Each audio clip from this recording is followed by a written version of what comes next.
Buenas noches con todos. Vamos a esperar unos 5 minutos hasta que se conecten todos los estudiantes e iniciamos.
Listo, buenas noches con todos. Vamos a comenzar lo que es la clase de la semana 13.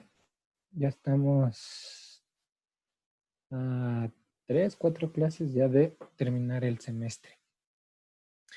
Me ayudan contestando presente de acuerdo a lo que les vaya nombrando, por favor. Carlos Andrade. Presente, ingeniero, buenas noches. Buenas noches. Alexis Aski.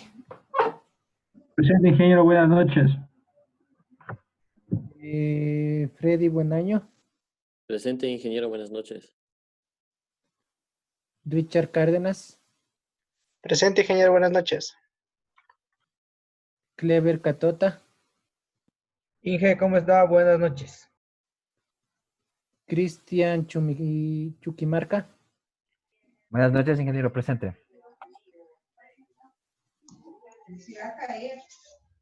Luis Cóndor. Presente, buenas noches. Jonathan Cueva.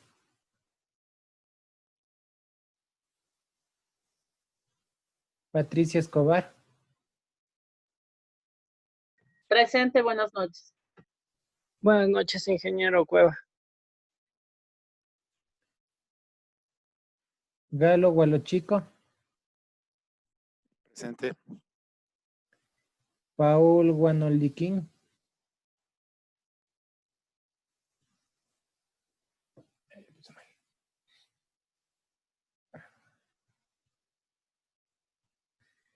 Jonathan Mejía.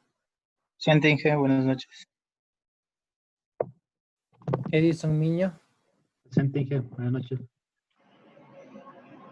Francisco Molina. Buenas noches, Inge, presente. Javier Olalia. Presente, Inge.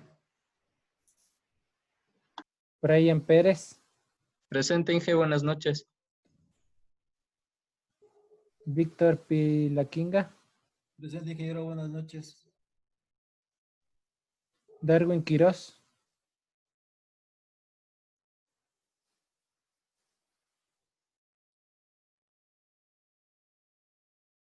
Daniel Ramírez. Presente, ingeniero, buenas noches. Omar Sánchez. Presente, ingeniero, buenas noches. Joana Villasís. Presente, Inge, buenas noches. Lisette Albarracín. Buenas noches, Inge, presente. Héctor Alulema. Presente, ingeniero, buenas noches. Ariana Briones. Presente, ingeniero.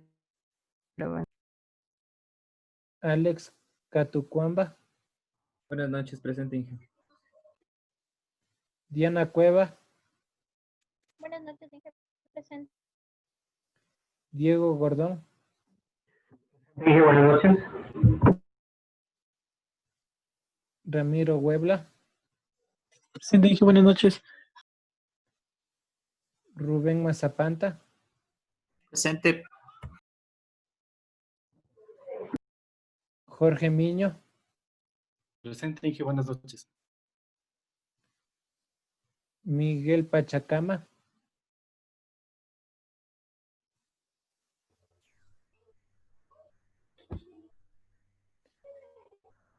Ángel Prado. Presente, Inge, buenas noches. Diego Quiña. Freddy Quispe. Presente. Inge, buenas noches. Presente, Pachacama, Inge. Ya. Gracias. Alexandra Quispe. Ingeniero, disculpe, Quiña también le dije presente. Presente, Inge, buenas noches. ¿Quién más me dijo presente? Diego Quiña. Sí, por favor. Ya. Osvaldo Raza. Presente, Inge, buenas noches. Edwin Sarabia. Presente, Inge, buenas noches. Santiago Tipán. Presente, ingeniero, buenas noches. Henry Topanta. Presente, ingeniero, buenas noches.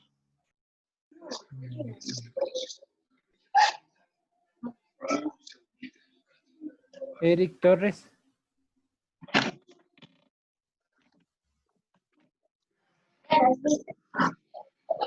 Ángel Villegas. Presente, profe.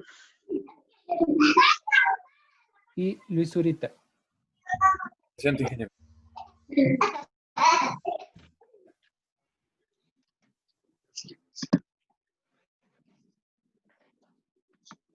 Listo. Todos completos. Dame un rato para abrir las diapositivas. ¿Dónde está?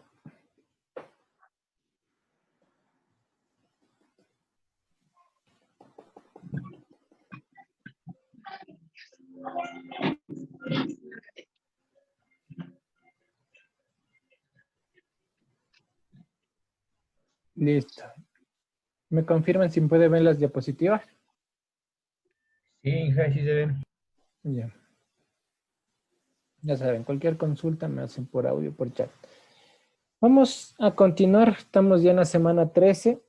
Estamos ya la semana 14, 15. 14 y 15 porque la 16 es de reforzamiento. Entonces nos faltarían 2 semanas para terminar el semestre. De ahí tendríamos de reforzamiento, caso que nos digan lo contrario. Y de ahí daríamos el examen final. Entonces, estamos viendo lo que es la capa física. ¿Se acuerdan? Comenzamos con la capa física, comenzamos con lo que es el código externo, con lo que es Reed-Solomon. Ya vimos la dispersión de energía. ¿Qué más vimos? Vimos el tema de entrelazado, interleaving, vimos del ajuste de retardo. Y ahora nos toca ver el tema de código interno, es otra etapa, y mapeamiento, que tiene que ver más con las modulaciones, que es un tema que ustedes ya deben conocer y más bien solo se va a recordar lo que ya debieron ver en comunicaciones digitales. Entonces, esta etapa de código interno es la antecesora a la modulación, ¿no? De aquí ya viene la modulación. De ahí ya entramos ya a la última etapa que es OFDM. Vamos a ver también lo que es el tema de la transformada inversa de Fourier. Y vamos a ver el intervalo de guarda. Con eso acabaríamos ya todo lo que es televisión digital. Y daríamos el examen. Entonces hoy nos toca ver lo que es código interno y mapeamiento. Voy a poner en silencio porque si no, no me concentro. Ya. ¿Cuál va a ser el objetivo de la clase? Analizar el estándar ISDBT a nivel de la capa física, donde se estudiará el código interno y mapeamiento, ¿no es cierto? Estamos ahorita en la capa física y ya hemos estudiado algunas etapas y vamos a estudiar lo que es ahora código interno. En sistemas de televisión digital, para aumentar la robustez en protección de información contra ruidos y evitar un aumento de ancho de banda de transmisión, se ha decidido agregar una segunda etapa de codificación de errores que trabaja sobre la información ya codificada por los códigos Reed-Solomon. Entonces, esta etapa ya trabaja, es una segunda etapa de codificación, pero esta ya va a ser bit a bit, no como Reed-Solomon, que trabaja, a ver, pregunto, Reed-Solomon, ¿cuánto es el tamaño de Reed-Solomon? ¿Quién quiere ganarse un punto? ¿Cuánto es el tamaño de Reed-Solomon? En la trama con Reed-Solomon. 204. Ya, ¿cuál es su nombre? Javier Olaya. Olaya. Olaya.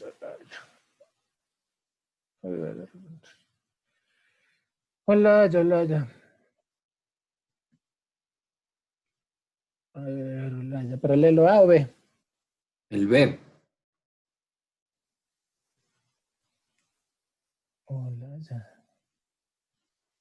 Olaya, ¿sí existe usted? Claro, pues dije. La materia. ¿En qué televisión usted? No.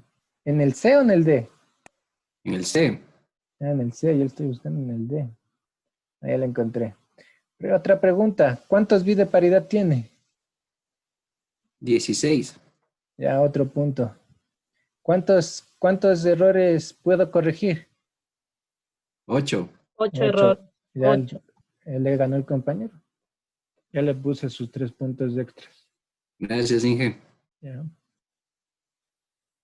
Entonces, esta etapa de codificación de errores que trabaja sobre la información ya codificada por códigos Reed-Solomon, a este tipo de codificación se denomina codificación interna o convolucional, ¿no es cierto? Entonces, en la literatura se le sabe conocer como codificación interna o convolucional.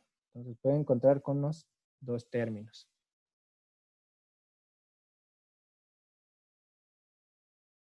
Anteriormente se explicó la codificación de bloque para la detección y corrección de errores, añadiendo redundancia y aumentando el ancho de banda, ¿no es cierto? Nosotros teníamos lo que es los 188 bytes y aumentábamos bytes de información que aumentaban nuestros requerimientos de ancho de banda, ¿no es cierto? El mismo hecho de que vamos a mandar una trama más grande. El codificador convolucional permite la corrección y detección de errores en forma continua, es decir, de bit a bit. Entonces aquí ya es diferente, ¿no? ¿Se acuerdan que en la codificación externa con Reed-Solomon nosotros teníamos los 16 bits y teníamos 8 verticales, 8 horizontales o longitudinales o transversales, como ustedes los quieren llamar, y podíamos detectar y corregir lo que es un símbolo más bien. Podríamos nosotros no detectar, pero no miento, no podíamos detectar el error. Podíamos detectar el byte o la información que estaba dentro de un símbolo que tenía errores. Aquí, en cambio, ya trabaja de una manera diferente, ya lo hace de bit a bit. Sobre una secuencia de 42 datos de entrada, por lo que este tipo de codificación expande la información, pero no aumenta el ancho de banda. No necesariamente tiene que ser 42 datos, ¿no? Puede ser más o menos. Pero lo que sí es importante es que no aumenta el ancho de banda. El ancho de banda sigue siendo el mismo que utilizamos inicialmente, ¿no? El mismo ancho de banda que vamos a utilizar, el mismo, con esta codificación, no necesitamos mayor requerimiento de ancho de banda. Los códigos convolucionales se especifican mediante 3 parámetros, N, K y M, donde N es el número de bit a la salida, K es el número de bit a la entrada y M el número de registros de memoria. Entonces, vuelvo y repito. N es el número de bit a la salida, K es el número de bit a la entrada y M es el número de registros de memoria, donde vamos a tener nosotros la memoria, donde vamos a guardar y almacenar la información. La tasa conocida por la relación entrada es Kn. Si yo les digo que tengo un doceavo, ¿cuántos bits tengo a la salida?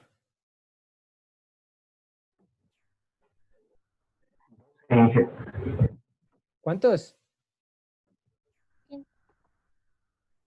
No igual nadie. No sé. 11. No, el que me dice un punto. Sería por Inge. ¿Cuánto? A ver, yo les digo, tengo un doceavo.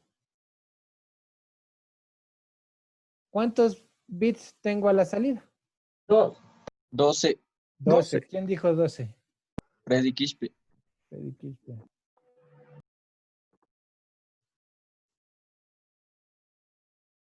Freddy Quispe, ¿dónde está?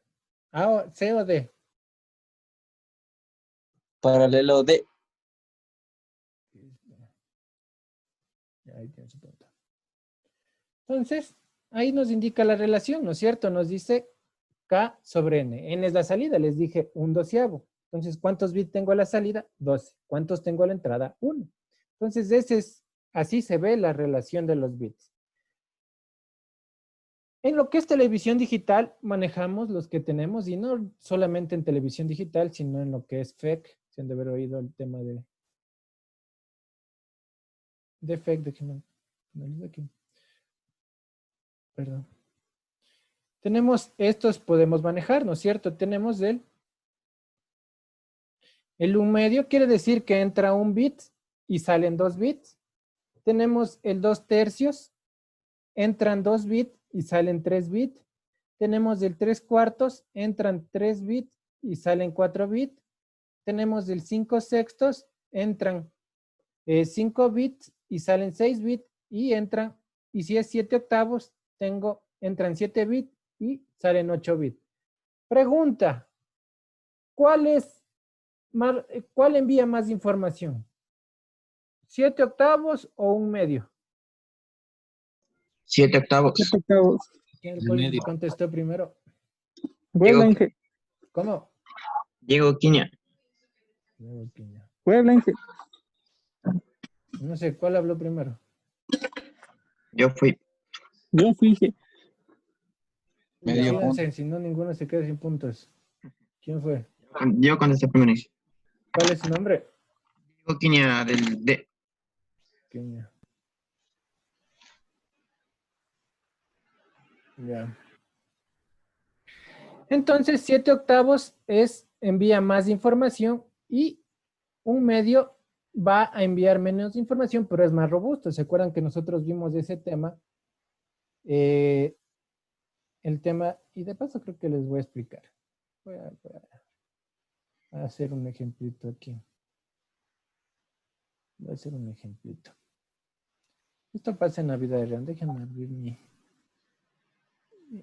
mi página en blanco. Esto pasa en la vida real y voy a explicarles.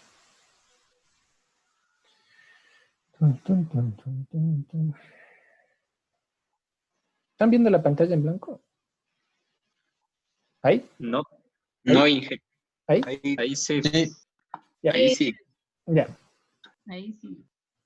Perfecto. Entonces tenemos así, ¿no es cierto? Esto pasa en la vida real. Tenemos aquí nuestra torrecita, ¿no es cierto? Tenemos nuestra torre.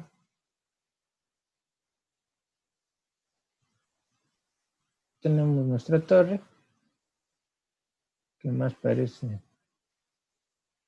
Vamos bien. Bueno. Entonces, de ahí voy a dibujar 3 áreas de cobertura, ¿no es cierto? La primera, con un color. La segunda, con otro color. Y la tercera, con otro color. Un poquito más extensa. Entonces, esta es mi área de cobertura, ¿no es cierto? Yo tengo, imagínense que esto es una ciudad, ¿no es cierto? Esto es A1. Esto es área de cobertura 2. Y esto es mi área de cobertura 3. Área de cobertura 3.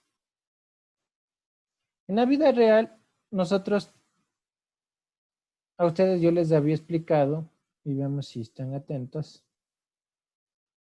No me gusta este color. Vamos acá, el rojo. ¿Cuál modulación enviaba más información? 64 QAM. 64 QAM, ¿no es cierto? ¿Y quién enviaba menos información? QPSK. QPSK, ¿no es cierto? PSK. QPSK. Entonces, hasta ahí estamos bien. ¿Qué pasa en la vida real, no es cierto? Nosotros tenemos un radio de cobertura, imaginémonos que es omnidireccional, y tenemos un radio de cobertura, ¿no es cierto? Entonces, aquí vamos a tener, voy a poner un ejemplo, ¿no es cierto? Vamos a tener que es 64 QAM, y tiene una relación de codificación interna, le llaman FEC también, de 7/8. ¿Por qué 7/8? Porque nos dice... Miércoles. 7/8, pongámosle por aquí. 7/8. Entonces nos dicen, no, esta área de cobertura es más chiquita, ¿no es cierto? Tenemos menos obstáculos, no hay tantos edificios, no hay tanto vegetación, no hay montañas. Entonces es un área de cobertura donde su canal no va a presentar un canal que no va a presentar muchos errores o propensos de errores. Entonces vamos a tener luego el área de cobertura 2, ¿no es cierto? El área de cobertura 2 en cambio ya es de esto. Entonces aquí nuestro sistema ya no va a tener 64 QAM, ya va a tener 16 QAM Y dice, vamos a tener una relación 5/6, ¿no es cierto? 5/6. Perfecto, ¿no es cierto? Tenemos ya un área de cobertura más extensa. Ya tenemos, puede ser que aquí ya exista un edificio, un árbol, algún obstáculo, etcétera, ¿no? El mismo hecho de que tenga mayor distancia, el nivel de potencia disminuye, en la llegada, etcétera, ¿no es cierto? Entonces tenemos una modulación 16 QAM y 5. Y finalmente nosotros tenemos la última área de cobertura, la más distante, ¿no es cierto?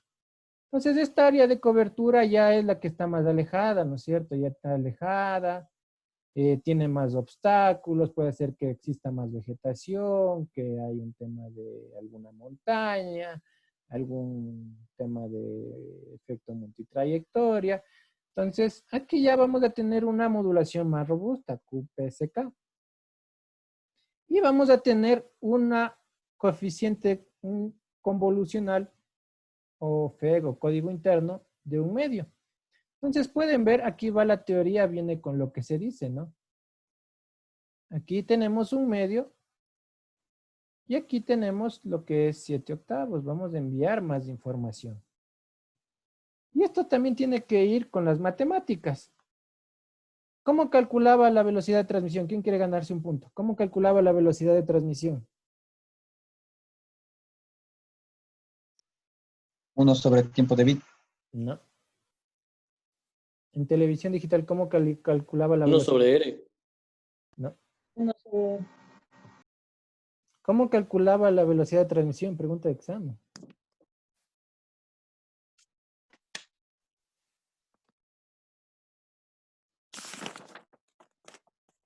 Diez, 9, 8, 7, 6, 1 sobre el logaritmo de m. 5, La distancia sobre 4, la velocidad de la luz. 3, 2, 1. No creo. Ayer sí me dijeron. Fácil, ¿no? El bitrate es igual a B por K sub 0 por K sub KI, codificación interna, sobre la multiplicación de los bits de la modulación por los números de canales, por las portadoras de datos, todo esto dividido para el tiempo de símbolo. Entonces, así calculábamos la velocidad. ¿Ya se acordaron? Entonces, Sí, que yo lo escribía. no le oigo el que alguien me habló, no le escuché. Entonces, para el primer ejemplo, ¿no es cierto? Vayan dictándome. Vamos a calcular esta área de cobertura, ¿no es cierto? La machi, la que es con 64 QAM. El K sub 0, ¿cuánto es?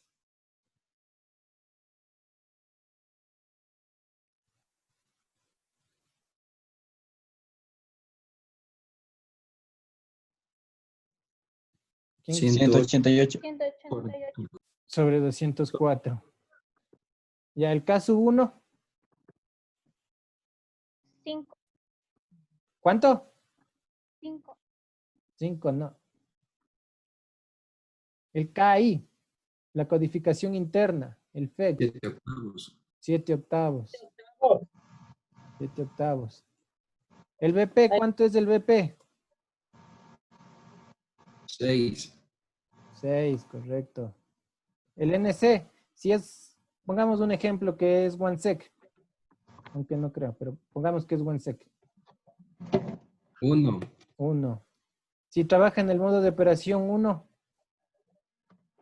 96. 96.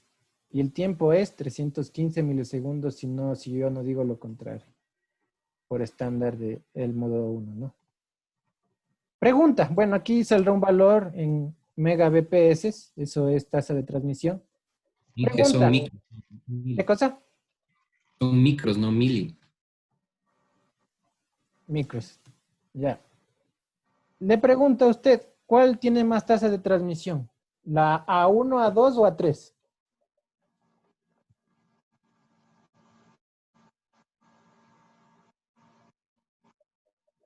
A3. No. A1.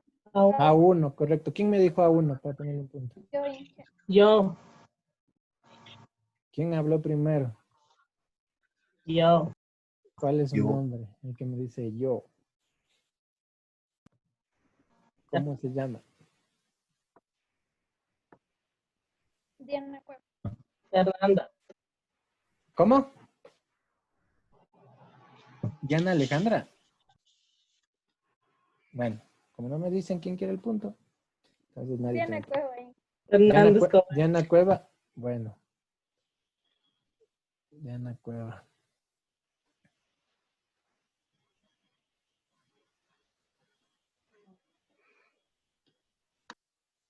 Entonces, vamos a tener más velocidad de transmisión y vamos a mandar más información. Por el mismo hecho de que vamos a tener más bits, vamos a tener, bueno, el canal va a ser estándar, pero supuestamente si este es HD vamos a tener más canales, solo por la simplificación de que me contesten uno nomás.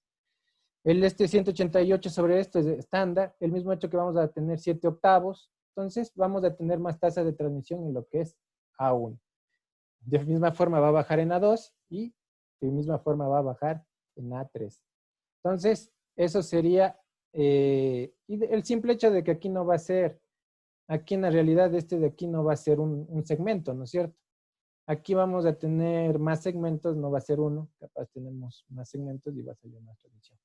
Entonces, eso sería cómo funciona en la vida real. ¿Se entendió alguna pregunta?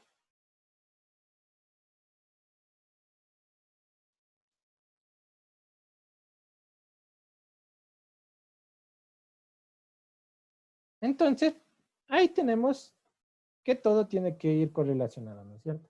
Entonces, ahí está el código interno. Los elementos básicos de un codificador convolucional son un registro de desplazamientos constituidos por M elementos de memoria flip-flops y N generadores de señales o sumadores. Entonces, los flip-flops son elementos de memoria, ¿no? Tenemos que almacenar el tema de los bits que vamos a tener para hacer la codificación convolucional o interna. Y finalmente vamos a tener un tema de sumadores, ¿no? Que vamos a sumar. El mismo hecho de que tenemos un bit a la entrada y tenemos n bits a la salida, o n, o como dice la fórmula, ¿no? N sobre k.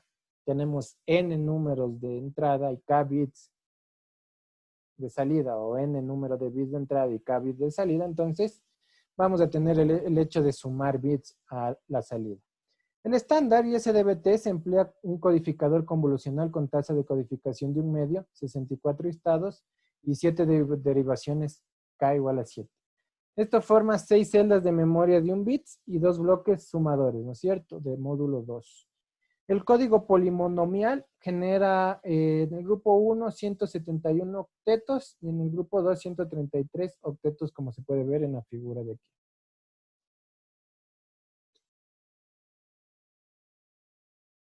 Entonces, aquí tenemos un diagrama de cómo funcionaría el código convolucional. Tenemos una sola entrada, ¿no es cierto? Voy a poner aquí bits, no sé, me voy a inventar, ¿no? 1, 0, 1, 0, 1. ¿Perdón? 1, 0, 1, 0. ¿Cuántos voy? 2, 4, pongamos 7, ¿no es cierto? Entonces, yo tendría aquí a la salida, yo tendría aquí el tema de 7 bits también a la salida, ¿no es cierto? Puedo tener 1, 0, 1, 0, 1, 7. 2, 4, 7, 2, 4, 7. Y aquí también yo tengo la salida, puedo tener, no sé, ya me invento, ¿no? 0, 1, 0, 1, 0, 1. ¿Perdón? 0, 1, 0. No les escucho. Entonces, como pueden ver, aquí entra una sola etapa, ¿no es cierto? Esto viene luego de todas las etapas que hemos visto, ¿no es cierto? Viene ya de Ritz-Salomon, viene de la dispersión de energía, viene del ajuste de retardo, etcétera, ¿no es cierto? Entra un flujo binario. Y este flujo binario se van a ser almacenados en los flip-flop o en los temas de memoria. Estos van a tener, vamos a tener 2 salidas. vamos a tener dos salidas, X y Y. Pregunto, ¿el ancho de banda hasta aquí aumenta o disminuye? El ancho de banda. No la tasa de transmisión. Aumenta. Se duplica. Correcto, ¿no es cierto? Aumentar. Se aumenta. Deme un ratito, por favor. Deme un segundo.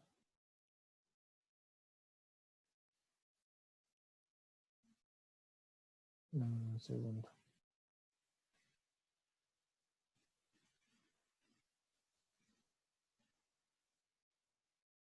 ¿Dónde estás? ¿Dónde estás? Ya. Ya. Entonces, vamos a tener que se aumenta. ¿Por qué aumenta el ancho de banda? ¿Por qué dicen que aumenta el ancho de banda? Tiene dos salidas. Tiene dos salidas, ¿no es cierto? Vamos a tener duplicada información. Entonces vamos a tener mayor requerimiento de ancho de banda.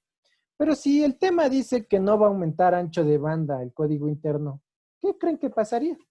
¿Qué tenemos que hacer para no aumentar el ancho de banda?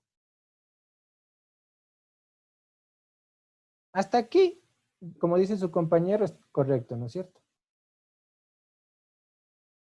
Hasta aquí aumentaríamos el ancho de banda, ¿no? Porque tenemos dos flujos binarios del mismo tamaño que van a ocupar ancho de banda. ¿Qué tendríamos que hacer para no tener aumento de ancho de banda?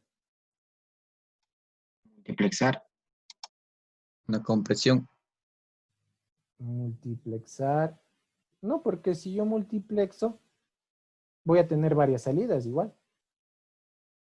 Cambiar la tasa de código de transmisión. No. Porque ustedes me dicen, voy a multiplexar, me dijo un compañero, dijo ahí, voy a multiplexar. Si yo multiplexo esto, puede ser que yo tenga aquí n salidas, ¿no? Eso no es.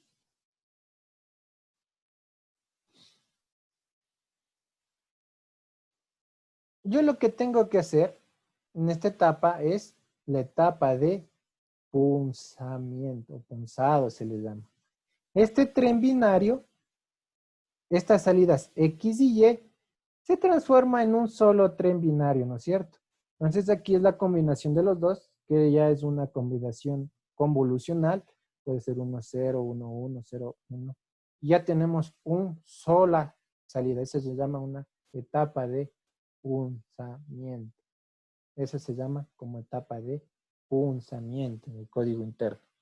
Entonces, nosotros tenemos que el código interno de la entrada genera dos salidas, ¿no es cierto? Pongo un ejemplo facilísimo. Voy a poner un ejemplo muy fácil. A ver si captaron la idea. Yo tengo aquí que entra un bit, ¿no es cierto? Entra un bit. Y este es un medio. A la salida, ¿qué tendría?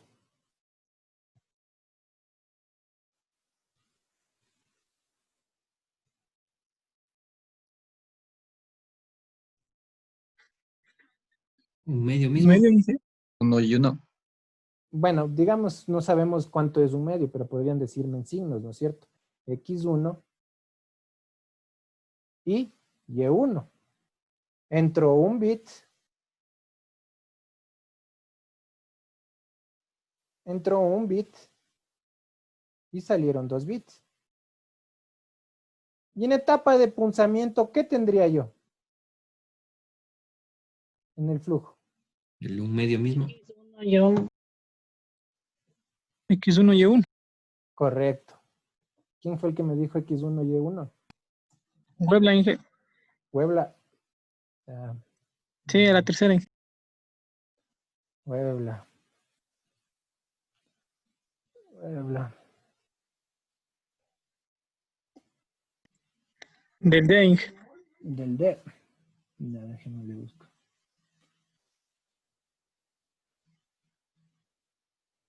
Listo.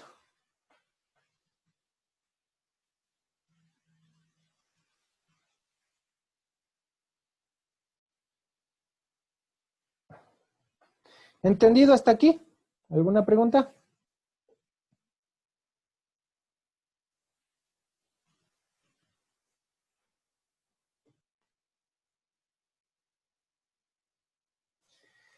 Ahí tenemos el modo de operación, se da de la siguiente manera. Al ingresar un bit al decodificador, el flujo de salida se obtiene conmutando secuencialmente las salidas de los generadores, lo que acabamos de hacer el ejemplo. Las tasas de código un medio indica que por cada bit de entrada hay 2 a las salidas, lo que hicimos, ¿no es cierto? Entró un bit, salió X1, Y1, y eso le hacemos luego en la etapa de punzamiento, y vamos a tener que se manda X1, Y1. La salida del decodificador depende directamente del bit de entrada y el contenido en las memorias duplicando a la información, ¿no? Entonces, la salida del codificador depende directamente del bit de entrada y el contenido en las memorias, lo que vamos a tener en las memorias en ese instante, duplicando a la información.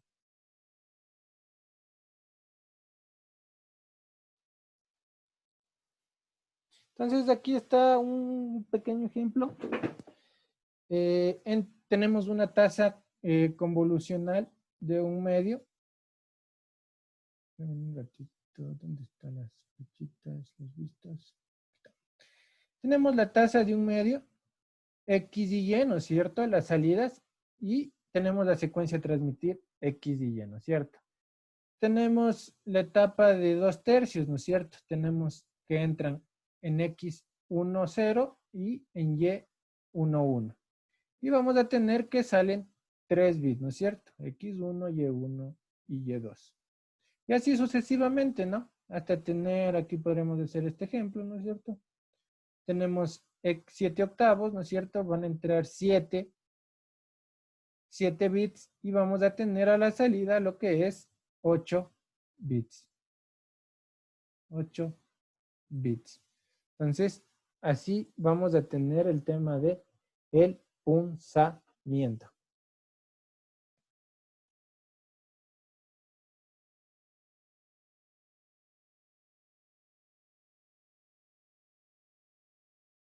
Y aquí está, ¿no?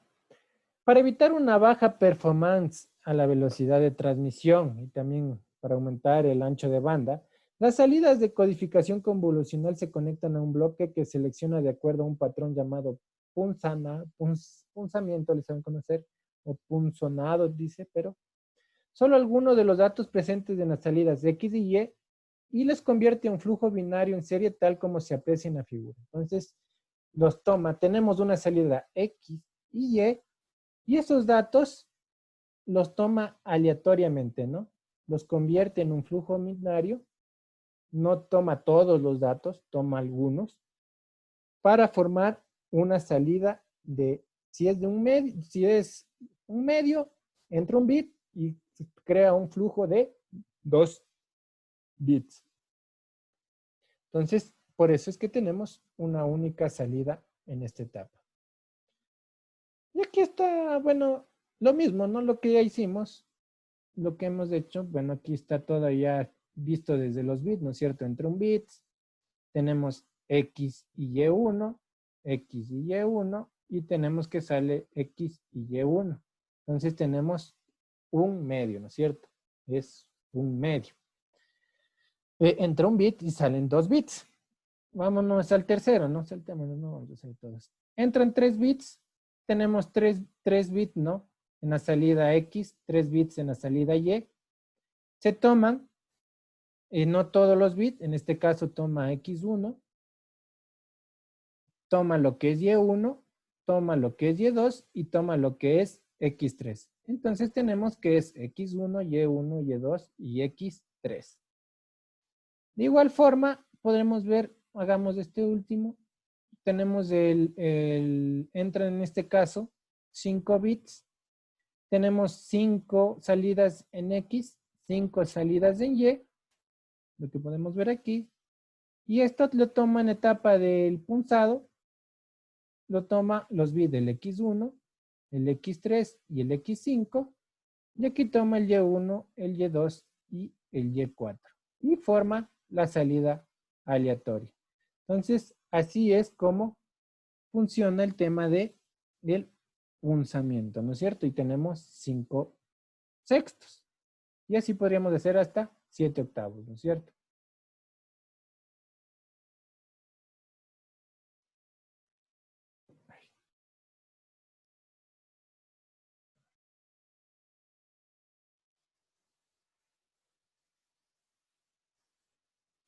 El coeficiente KI o coeficiente código interno, ¿no es cierto?, que utilizamos hasta en la fórmula que vimos, indica el grado de redundancia de la secuencia transmitida. Entonces, el KI es el grado de redundancia que vamos a tener en la secuencia que vamos a transmitir.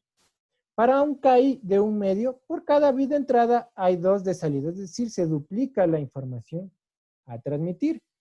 En el otro extremo, cuando KI es 7 octavos, por cada 7 bits de entrada hay 8 a la salida. En consecuencia, la protección contra errores es menor para los valores más altos de coeficiente KI. Y ya lo vimos, ¿no? En el ejemplo, les hice un ejemplo práctico, donde les dibujé las áreas de cobertura y donde vimos que en áreas de cobertura más pequeñas utiliza un coeficiente convolucional más grande para transmitir mayor información con una modulación que también nos ayuda para transmitir mayor información. En un área de cobertura más extensa, que es más propenso a errores porque mayor distancia, mayor tema de pérdida de señal, tema de problemas de multitrayectoria, etc. Entonces, utilizamos una modulación más robusta con QPSK y una codificación interna de 1 medio, ¿no es cierto?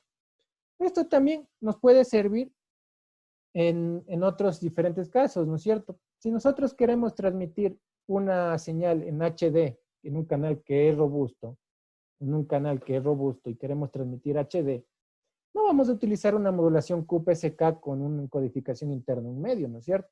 Hicimos en la anterior clase hicimos un ejemplo donde hicimos una clase A y un clase B, ¿no? Hicimos un OneSec, hicimos un High Definition.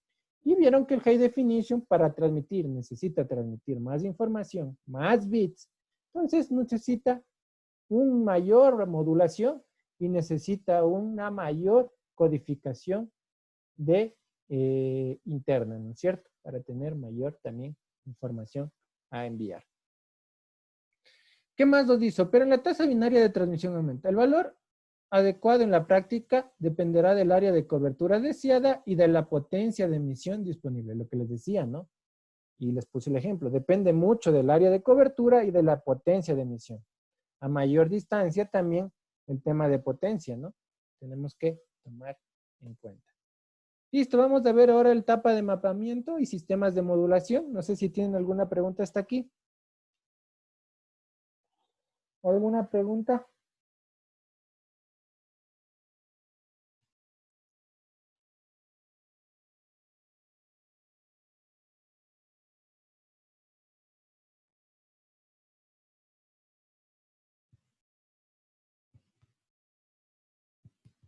Listo. Si no hay preguntas, continúo.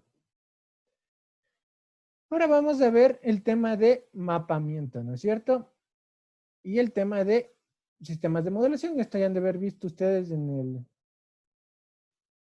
Ustedes ya han de haber visto el tema de sistemas de modulación. Entonces, más vamos a recordar lo que ustedes ya conocen, ¿no? Esto ya entra en tema de modulación.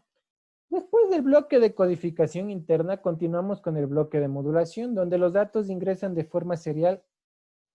Estos son convertidos a un flujo de datos en paralelo y son mapeados en 2, 4, 6 bits, dependiendo de la modulación, ¿no? Si es QPSK, 16 QAM, 64 QAM, respectivamente. Entonces, estos dos, ¿qué serán, no es cierto? Si son mapeados, ya son mapeados en símbolos, ¿no es cierto? Ya los conocemos como símbolos. El símbolos es dependiendo de la modulación, ¿no es cierto? En 64 QAM, un símbolo tendrá 6 bits. En 16 QAM, un símbolo tendrá 4 bits. En QPSK, un símbolo tendrá 2 bits. Entonces ya vimos que la agrupación de símbolos para televisión digital son 204 símbolos, ¿no es cierto? Entonces, si vamos a tener una modulación de 64 QAM, vamos a enviar mayor información en esos 204 símbolos, por el mismo hecho de que la información o los bits son más, ¿no? Eso hay que entenderlo. Después del proceso de mapeo, se obtiene la constelación IQ, lo que han de haber visto, constelaciones para las modulaciones, armando el cuadro luego OFDM, se lo veremos la próxima clase OFDM, y la transformada rápida de Fourier inversa, la transformada inversa de Fourier, ¿no es cierto? E inserción de intervalos de guarda para invertir interferencias entre canales adyacentes. Este es interesante. En el intervalo de guarda vamos a hacer un ejercicio muy interesante donde vamos a hacer un ejercicio muy completo y ahí veremos todo lo que hemos visto. Y creo que con intervalos de guarda se termina la materia. De ahí el tema de mapeamiento, tenemos que las diferentes portadoras, ¿no es cierto? Hay que tener en cuenta, vamos a tener diferentes portadoras. Y a todo esto, ¿qué es portadoras? ¿Qué es portadoras? ¿Cómo funciona la modulación digital? ¿Quién me dice? ¿Cómo funciona la modulación digital? ¿Quién quiere ganarse un punto? ¿Qué es modulación digital? La señal portadora es una señal analógica que lleva una señal digital modulada. Correcto. ¿Cuál es su nombre? Francisco Molina.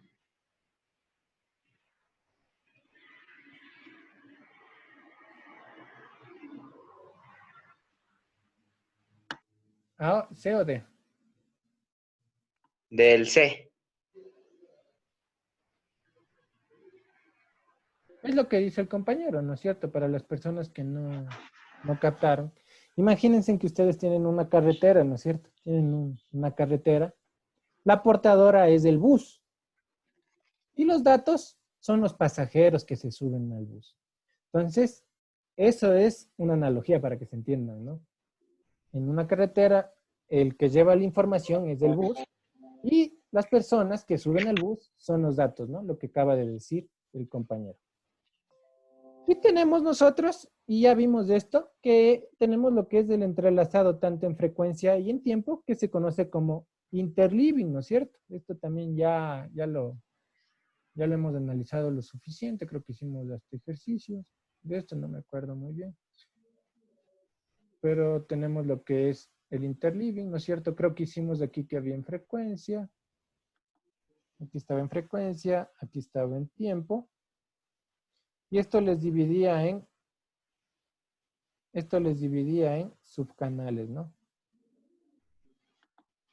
Subcanales.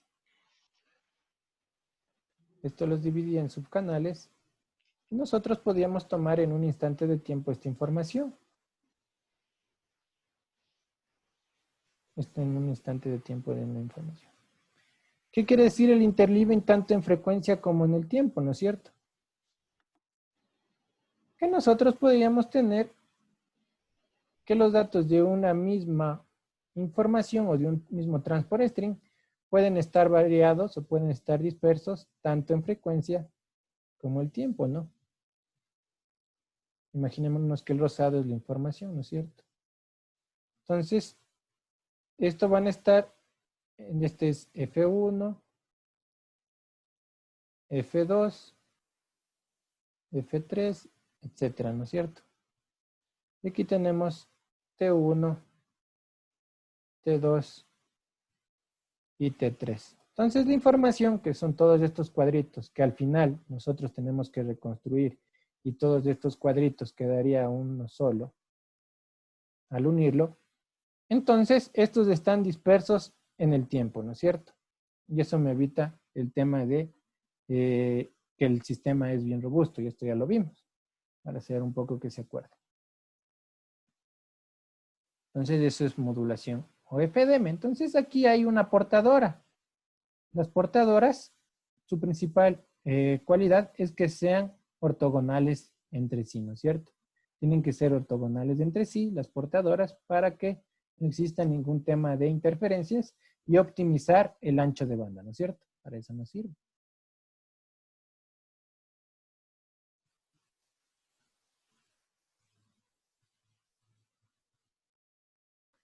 Debido a que la señal en el trayecto de propagación se ve afectado por ruido, ecos, desvanecimientos, reflexiones, multitrayectoria, efecto Doppler, etc. Para mitigar estos efectos en la señal recibida del estándar ISDBT utiliza una modulación o FDM, eso ya vimos, que consiste en enviar un conjunto de ondas portadoras a diferentes frecuencias donde cada una de ellas lleva información que pueden ser moduladas en QAM o en QPSK, ¿no es cierto? Si regresamos acá, no sé si no se borra. Uy, control Z. Ya no pude retroceder el grafiquito. Bueno, cada portadora puede modularse de manera independiente, ¿no es cierto? OFDM es una técnica que divide el canal de frecuencia donde cada una se transmite una portadora. Cada portadora debe cumplir con una funcionalidad de ortogonalidad en el dominio de frecuencia, permitiendo que el espectro de cada portadora estén traslapadas y no existe interferencia intersímbolo, que eso es importante, ¿no?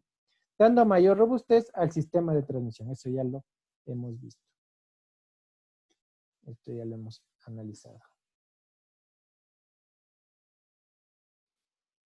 Aquí tenemos las diferentes modulaciones. Ya han de ver ustedes visto el tema de modulaciones digitales, ¿no es cierto? Tenemos lo que es del DQPSK. Este tipo de modulación digital está representada por dos constelaciones idénticas, desplazados en pi cuartos, una con respecto a la otra. DQPSK, la información digital hace variar la señal de la señal analógica al transmitirse. Cada estado de modulación es codificado por un salto respecto a la fase que tiene la señal al interior. Como pueden ver, aquí ya está desplazados pi cuartos, ¿no es cierto? Podemos verlo aquí, la modulación que está desplazada. Pi cuartos.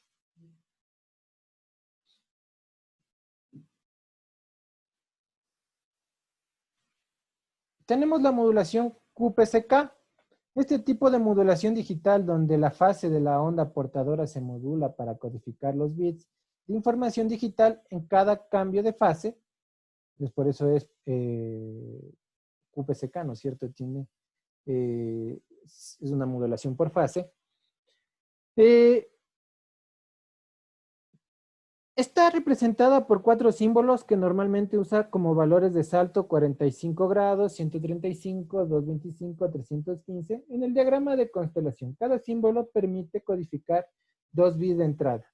Otra característica importante es que representa mayor inmunidad al ruido, disminuyendo las tasas de bit de errores, aunque su velocidad de transmisión es muy baja, lo que ustedes ya saben. Y nos dice aquí un ejemplo, ¿no es cierto? Aquí tenemos 0, 0. Aquí vamos a tener 0, 1. Aquí podríamos tener 1, 0. Y aquí tenemos 1, 1. Cada uno de ellos es un símbolo, ¿no es cierto? Un símbolo OFDM. Este es un símbolo OFDM. Este es un símbolo OFDM. Y este es un símbolo OFDM. Entonces, aquí este sistema es más robusto. Hay hasta fórmulas matemáticas para calcular el tema de distancia entre puntos de constelación, donde nos sirven para ver el tema de robustez del sistema.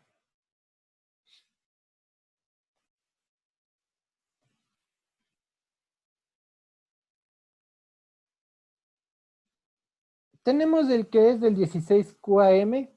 El tema, este es una modulación en amplitud, en cuadratura.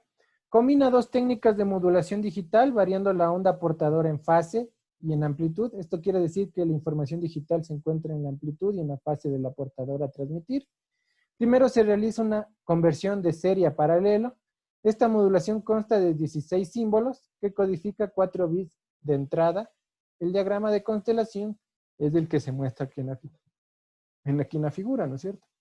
Entonces aquí ya tenemos, ya depende, ya no tenemos 2 bits, sino tenemos 4 bits, ¿no es cierto? Vamos a tener el 0, 0, 0. Y aquí tendremos el 1, 1, 1. Entonces aquí tendríamos 16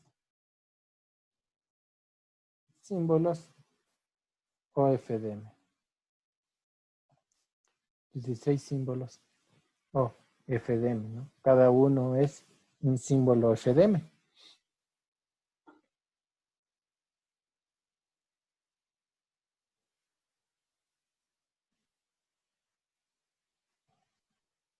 (64QM), como pueden ver, ya tenemos el tema de constelación, ya es mayor puntos de constelación en el diagrama.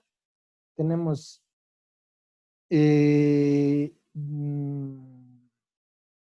más propensos al tema de ruido, porque pueden ver aquí ya el tema de ruido entre símbolo es más susceptible en el medio de transmisión que aquí exista, ¿por qué no me rayó? Que aquí exista errores intersímbolo, ¿no es cierto? Puede existir porque están ya más cerca entre sí. Entonces, aquí puede haber más temas de errores, etcétera, ¿no es cierto? Hay una formulita matemática que nos permite calcular esta distancia entre los símbolos. Entonces, aquí ya es más propenso a que haya un problema de errores entre símbolos, ¿no es cierto? Aquí vamos a tener ya 6 bits por símbolo. Entonces, aquí tendríamos lo que es 0, 0, 0, 0, 0, 0. Y al final tendríamos lo que es el 1, 1, 1, 1, 1, 1. 6 bits, ¿no? Aquí sería el siguiente 0, 0, 0, 0, 0, 1, etcétera, ¿no? Hasta el 1, 1, 1, 1. Y tendríamos 64 símbolos OFDM. 64 símbolos OFDM. Quiere decir que va a enviar más información. Pero el mismo hecho de que envía más información también nos da el tema de que son más propensos a ruido, porque los puntos de constelación están más cerca, ¿no?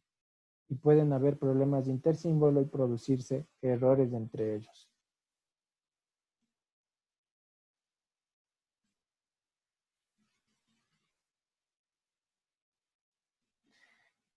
En la modulación QAM, en realidad se realiza, es un mapeo que consiste en asignar un grupo de bits a cada punto de constelación.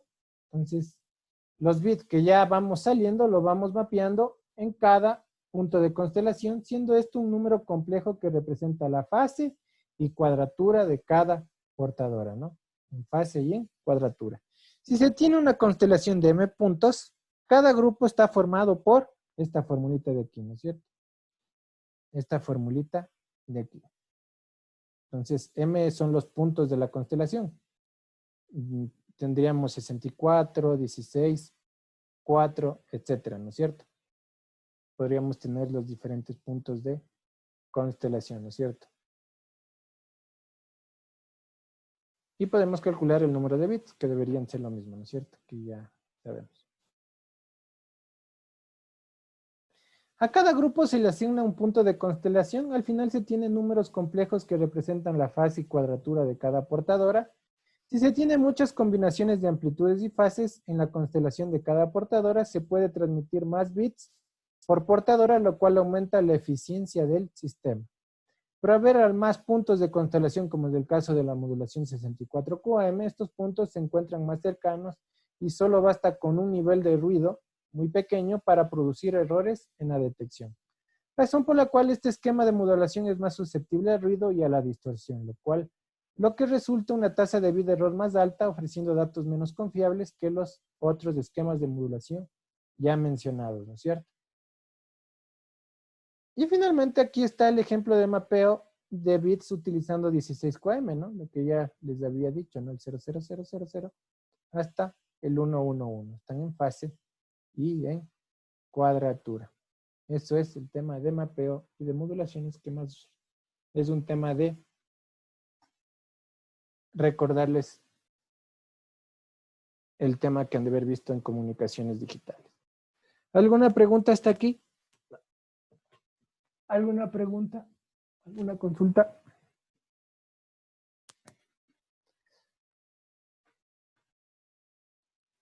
¿Alguna consulta? ¿Alguna pregunta?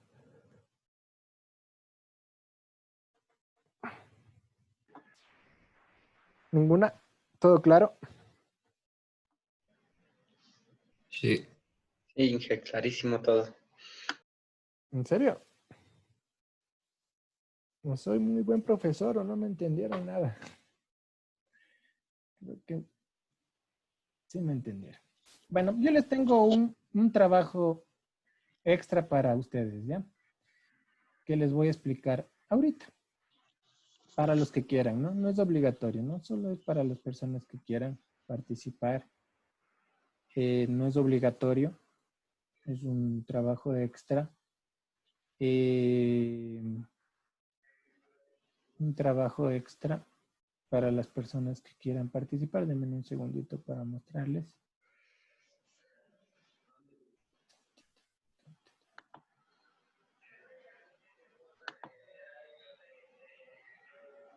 Y pam, pam, pam. Pam, pam, pam.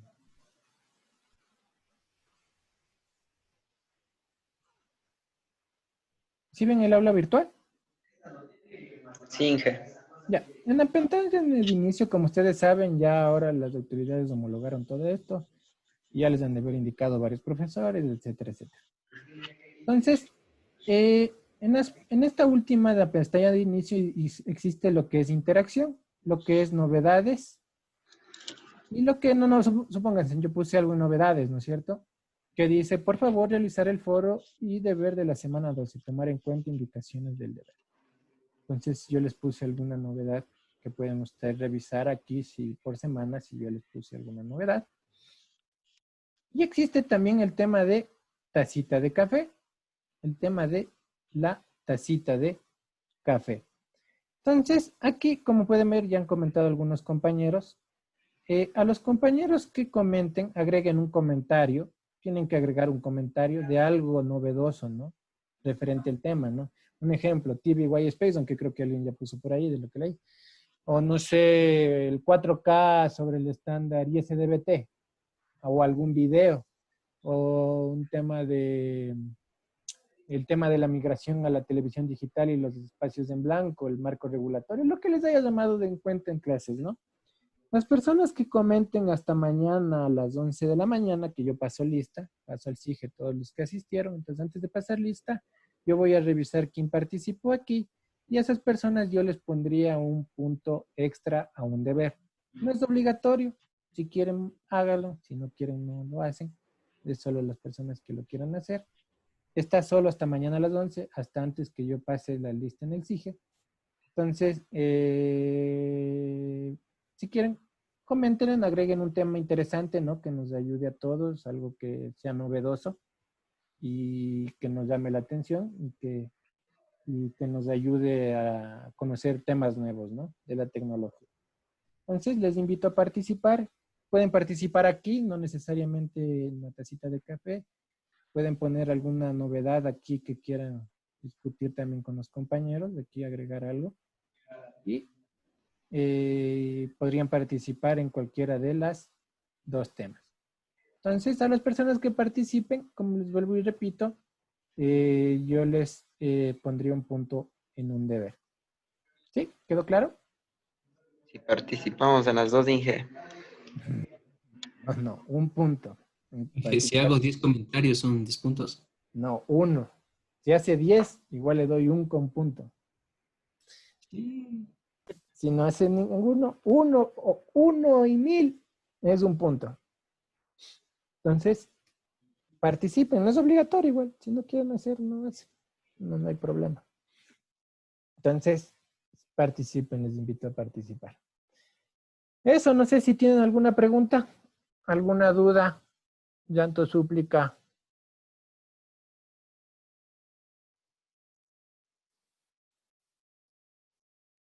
Todo claro, nada claro. Se entendió a medias.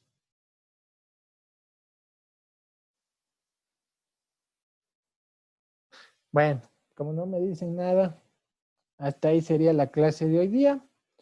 Nos veríamos la próxima clase, que veríamos ya la próxima clase nos toca ver OFDM y no sé si ver el intervalo de guarda que debería haber con OFDM, pero ahí le veo, ¿no? Vamos a ver, hacer un ejercicio medio interesante, haríamos ya la próxima o la final de la clase. Y en la semana 16 haríamos un reforzamiento que voy a hacer medio ya diferente, medio interactivo, para yo no estar también aquí esperando a que contesten el examen. Haríamos un tema más interactivo y también para que participen y se motiven, voy a hacer un tema más interactivo entre ustedes y yo. Entonces, haríamos en la semana 16 y en la semana 17 daríamos el examen. Listo, si no hay preguntas, entonces nos veríamos el próximo jueves. Que tengan una buena noche a todos. Gracias, Inge, igualmente. Gracias, Inge. Una buena noche. Gracias, Inge.